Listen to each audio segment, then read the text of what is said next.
क्या भगवान ने छोटे छोटे जीवों को मनुष्यों के भोजन के लिए ही बनाया है? इस प्रश्न के संदर्भ में आज हम इस विषय को विस्तार से समझने की कोशिश करेंगे कि मांस खाना सही है या गलत। कुछ लोग मानते हैं कि मांस खाना पुण्य है, जबकि कुछ इसे घोर पाप मानते हैं। कई लोग ये तर्क देते हैं कि भगवान ने भेड़, बकरी, मुर्गी और मछली जैसे जीवों को मनुष्यों के लिए भोजन स्वरूप भेजा है। उनका कहना है कि यदि मनुष्य इन्हें नहीं खाएंगे तो उनका उपयोग क्या होगा। दूसरी ओर, कुछ लोग जीव हिंसा को बहुत बड़ा अपराध मानते हैं और मांस खाना उनके लिए घोर पाप की श्रेणी में आता है। एक बार की बात है, किसी गांव में एक धनी व्यक्ति ने एक बड़ी दावत का आयोजन किया।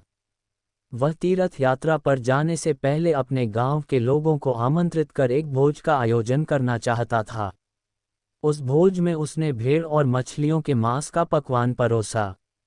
बहुत से मेहमानों ने वह भोजन किया, लेकिन जो मांस को पाप मानते थे उन्होंने उसे नहीं खाया।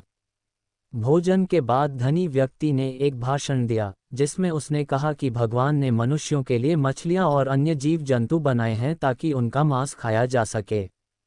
उसके इस कथन का समर्थन कई लोगों ने किया, लेकिन तभी वहां एक 12 साल का लड़का बैठा हुआ था, जिसने उस धनी व्यक्ति की बात को काटते हुए कहा, श्रीमान, आप गलत कह रहे हैं। लड़के के इस साहस पर वहां मौजूद सभी लोग चकित हो गए। जब धनी व्यक्ति ने पूछा कि वह क्या कहना चाहता है, तब लड़के ने उत्तर दिया। छोटे लड़के ने अपनी बात को आगे बढ़ाते हुए कहा, श्रीमान जी, मान लिया कि यह समस्त जीव जंतु परमात्मा ने बनाए हैं, परंतु ये कहना गलत है कि उन्होंने इन जीवों को केवल मारकर खाने के लिए बनाया है। मछलियाँ, भेड़, बकरा, मुर्गा आदि जीव भी मनुष्यों की तरह ही जन्म लेते हैं और उनकी भी मृत्यु होती है। जैसे मनुष्यों को पीड़ा होती है, वैसे ही इन जीवों को भी पीड़ा होती है। कोई भी प्राणी किसी अन्य प्राणी से श्रेष्ठ नहीं है। हाँ, आपकी बुद्धि विकसित है और पशुओं की बुद्धि उतनी विकसित नहीं होती, परंतु इसका मतलब यह नहीं कि आप अपने से कमज़ोर और कम बुद्धि वाले जीवों को मारकर खा सकते हैं। लड़का फिर कहता है, ये सोचना गलत है कि ईश्वर ने इन मूक प्राणियों को हमारे भोजन के लिए बनाया है। हम केवल इसलिए उन्हें मार देते हैं क्योंकि हम ताकतवर हैं और हमारी चतुराई उन्हें आसानी से पकड़ने की है। लेकिन क्या इसका मतलब यह है कि हमें उन्हें मारकर खाने का अधिकार है? उसने आगे उदाहरण देते हुए कहा, मच्छर और पिस्सू भी हमारे खून को बहुत पसंद करते हैं और वे उससे पीते हैं, लेकिन इसका मतलब यह नहीं कि भगवान ने मच्छरों के लिए हमारा खून बनाया है। शेर, चीता और भेड़िया भी हमारा मांस स्वादिष्ट समझते हैं। जब वे हमें पकड़कर अपना शिकार बनाते हैं, तो हम उनसे क्यों बचने की कोशिश करते हैं? अगर भगवान ने हमें शेर, चीता और भेड़िया का भोजन बनाया होता, तो हमें भी खुद को उनकी खुराक मान लेना चाहिए। परंतु हम उनसे बचते हैं क्योंकि जीवन जीने का अधिकार सभी को है। लड़का जोर देते हुए कहता है, इसका मतलब यह नहीं कि जो प्राणी हमसे कमज़ोर हैं, वे हमारे खाने के लिए बने हैं। यदि शेर या चीता हमें पकड़कर खाने की कोशिश करें, तो हम छटपटाते हैं, बचने की कोशिश करते हैं। यह इस बात का प्रमाण है कि किसी जीव को मारकर खाना गलत है। धनी व्यक्ति और वहां मौजूद सभी लोग लड़के की बात सुनकर चुप हो गए। वे सोच में पड़ गए कि यह बालक कितनी सरलता से सत्य कह रहा है। सभा में मौजूद लोगों ने तालियां बजाकर उस लड़के के उत्तर का समर्थन किया। फिर लड़के ने एक और उदाहरण देते हुए कहा, भगवान भोलेनाथ के समय की एक घटना सुनिए। एक बार भगवान भोलेनाथ एक पेड़ के नीचे बैठे बांसुरी बजा रहे थे। तभी एक भयभीत हिरण तेजी से भागता हुआ उनके पास आया और भोलेनाथ के पीछे छुप गया। वह हिरण बहुत डरा हुआ था। भगवान भोलेनाथ ने बांसुरी बजाना बंद कर दिया और उस हिरण से पूछा, हे मृग, तुम इतने व्याकुल क्यों हो? तुम्हें क्या दुख है? कृष्ण एक मृग से बात कर रहे थे जब अचानक एक शिकारी वहां आ पहुंचा। उसके हाथ में धनुष बाण थे और उसने कृष्ण से कहा, बालक, ये स्मृति मुझे दे दो। यह मेरा शिकार है। मैंने इसे बहुत दूर से पीछा किया है और इसलिए यह मेरा अधिकार है। भगवान भोलेनाथ ने उत्तर दिया, किसी भी जीव पर किसी का अधिकार नहीं होता। हर जीव अपने ही जीवन का मालिक होता है। शिकारी ने विरोध किया, नहीं, यह मेरा शिकार है, मैं इसे मारूंगा और इसका मांस पकाकर खा लूंगा। इस पर भोलेनाथ ने उसे समझाते हुए कहा, किसने तुम्हें यह अधिकार दिया कि तुम किसी जीव की हत्या करो? यह अधिकार तो उसके माता पिता को भी नहीं है जिसने उसे जन्म दिया है। किसी जीव की हत्या करना एक पाप है। क्या तुम धर्म का पालन नहीं करते? शिकारी ने उत्तर दिया, हे बालक, मैं उतना ज्ञानी नहीं हूँ जितना तुम हो, पर मुझे इतना तो पता है कि मांस खाना कोई पाप नहीं है। मैं इन जीवों को त्रयी योनि से मुक्त करता हूँ। फिर इसमें तुम्हारी क्या आपत्ति हो सकती है? वैसे भी कोई और इन्हें मार ही देगा। अगर जीव हत्या पाप है, तो राजा लोग इसे मारने का आनंद क्यों लेते हैं?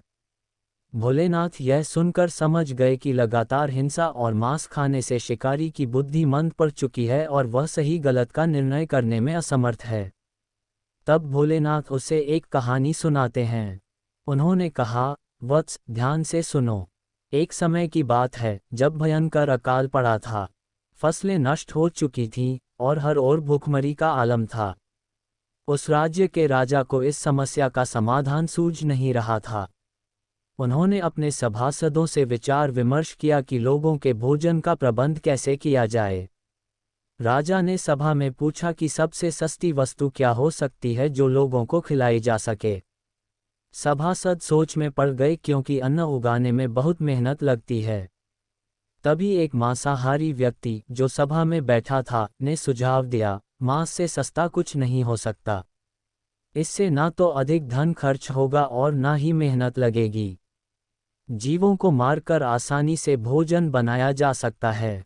बहुत से सभासदों ने उसकी बात का समर्थन किया, परंतु वहां के प्रधानमंत्री चुपचाप बैठे रहे। राजा ने उनसे उनकी राय पूछी। प्रधानमंत्री ने गंभीरता से कहा, महाराज, मांस सस्ता विकल्प नहीं है। इस विषय पर मैं अपनी राय कल दूंगा। रात का अंधेरा गहराते ही प्रधानमंत्री उस व्यक्ति के घर पहुंचे जिसने मांस खाने का प्रस्ताव दिया था। अचानक अपने द्वार पर मंत्री को देखकर वह व्यक्ति घबरा गया और सोचने लगा कि कोई गंभीर समस्या आ गई होगी। मंत्री ने गंभीर स्वर में कहा, भाई, महाराज की तबीयत शाम से ही बहुत बिगड़ गई है। उन्हें किसी गंभीर बीमारी ने जकड़ लिया है और राजवैद्य का कहना है कि अगर किसी तंदुरुस्त और बहादुर व्यक्ति का थोड़ा सा मांस मिल जाए तो महाराज ठीक हो सकते हैं। आप महाराज के बेहद करीबी हैं, इसलिए मैं आपसे ही यह निवेदन करने आया हूँ। मुझे यकीन है कि आप राजा को बचाने के लिए थोड़ा मांस देने से मना नहीं करेंगे। इसके बदले में आप जितना चाहें धन ले सकते हैं, बस थोड़ा सा मांस चाहिए। लाओ, मैं अपनी तलवार से तुम्हारे शरीर से थोड़ा मांस निकाल लूँ। ये सुनकर वह आदमी स्तब्ध रह गया। उसके चेहरे का रंग उड़ गया और वह तुरंत भागकर 1,00,000 स्वर्ण मुद्राएं लाया और मंत्री जी के सामने रखकर बोला, मुझे माफ़ कर दें, मैं अपने शरीर से मांस नहीं दे सकता। इसके बदले में ये धन ले लीजिए और किसी अन्य व्यक्ति से मांस खरीद लें। मंत्री ने मुस्कुराते हुए कहा, नहीं भाई, राजा ने खास तौर पर आपका ही मांस मांगा है, क्योंकि आप बेहद तंदुरुस्त हैं। थोड़ा सा मांस निकालने से आपका कुछ नहीं बिगड़ेगा, लेकिन राजा की जान बच सकती है। अगर आप ये करें तो मैं राजा से कहकर आपको मंत्री पद भी दिलवा दूंगा। कृपया देर न करें और थोड़ा मांस दे दें। वह व्यक्ति घबराकर मंत्री के पैरों में गिर पड़ा और बोला, मंत्री जी, मुझे माफ़ कर दें। मैं अपने प्राणों से ज़्यादा कुछ नहीं समझता। मैं सब कुछ देने के लिए तैयार हूँ, पर अपने शरीर का मांस नहीं दे सकता। इतना कहकर वह व्यक्ति वहां से भागने लगा। मंत्री ने कहा, भाग जाओ, लेकिन तुम्हारा परिवार तो यहीं रहेगा। तुम्हें मांस नहीं देना है तो मत दो, मैं किसी और के पास चला जाता हूँ। इतना कहकर मंत्री जी 1,00,000 स्वर्ण मुद्राएं लेकर चले गए, जिससे उस व्यक्ति ने राहत की सांस ली। प्रधानमंत्री इस प्रकार एक एक कर सभी मंत्रियों के घर गए और थोड़ा मांस मांगने का आग्रह किया। सबने भारी धनराशि दी, कोई 1,00,000, कोई 2,00,000 तो कोई 10,00,000 स्वर्ण मुद्राएं, लेकिन किसी ने भी अपने शरीर का मांस नहीं दिया। इस तरह करोड़ों की रकम इकट्ठी हो गई। अगले दिन सुबह सारे मंत्री राजा के दरबार में पहुंचे। ये जानने के लिए कि राजा स्वस्थ हैं या नहीं। प्रधानमंत्री भी उन स्वर्ण मुद्राओं का ढेर लेकर राजा के सामने पहुंचे। राजा ने पूछा, मंत्री जी, ये धनराशि किस लिए लाए हो? तब प्रधानमंत्री ने पूरी कहानी सुनाई। महाराज, मैंने आपके नाम से झूठा नाटक रचा था और सभी मंत्रियों से कहा था कि यदि थोड़ा मांस मिल जाए तो आप ठीक हो सकते हैं। महाराज ने गहरी सांस लेते हुए कहा, मंत्रियों ने मुझे अपने शरीर का थोड़ा सा मांस देने से इनकार कर दिया, जबकि करोड़ों रुपए आसानी से दे दिए। कल जब लोकसभा में मांस का भोजन सस्ता बता रहे थे, तब क्या उन्हें यह विचार नहीं आया कि जीवित प्राणी का मांस कितना सस्ता हो सकता है? असलियत यह है कि अपने शरीर का थोड़ा सा मांस देने के लिए उन्होंने करोड़ों रुपए देकर भी उसे खरीदने से मना कर दिया। यह इस बात का प्रमाण है कि मांस सस्ता नहीं, बल्कि अनमोल है। मंत्री जी की बात राजा के मन में गहराई तक उतर गई। तभी भगवान भोलेनाथ ने शिकारी को समझाया, देखो, हर किसी का शरीर उसके लिए सबसे प्रिय होता है, चाहे वह मनुष्य हो या कोई पशु। हर प्राणी के मांस की उतनी ही कीमत होती है जितनी उसके प्राणों की होती है। किसी के जीवन को क्षति पहुंचाना उतना ही बड़ा अपराध है जितना किसी के प्राणों को संकट में डालना। जिस दिन तुम खुद अपने जीवन पर मंडराते खतरे को महसूस करोगे, उस दिन मांस की असली कीमत समझ में आएगी। शिकारी को इस बात का एहसास हुआ कि जब तक हमें खुद दर्द नहीं होता, तब तक हम दूसरे के दर्द को नहीं समझ पाते। दूसरे जीवों को मारना सिर्फ इसलिए कि हमें थोड़ा स्वाद या आनंद मिले, यह अनुचित है। हमें यह नहीं भूलना चाहिए कि जैसे हमें अपने जीवन से प्यार है, वैसे ही हर जीव को अपने जीवन से प्रेम होता है। सभी को जीने का अधिकार परमात्मा ने दिया है और हमें उनके जीवन का अनादर नहीं करना चाहिए। मित्रों, इस कहानी से हमें यही सीख मिलती है कि जीव हिंसा मनुष्य के समान ही अपराध है। बड़े से छोटे तक हर जीव का जीवन अनमोल है और उसे व्यर्थ नष्ट नहीं करना चाहिए। सिर्फ अपने आनंद या स्वाद के लिए किसी जीव का जीवन लेना सही नहीं है। जिस दिन हमें खुद किसी और के द्वारा कष्ट पहुंचेगा, उस दिन हमें महसूस होगा कि मांस की असली कीमत क्या होती है। दोस्तों, मुझे उम्मीद है कि इस विचार ने आपको छुआ होगा। अगर यह कहानी और इसके संदेश ने आपको प्रभावित किया हो, तो इसे दूसरों के साथ जरूर साझा करें।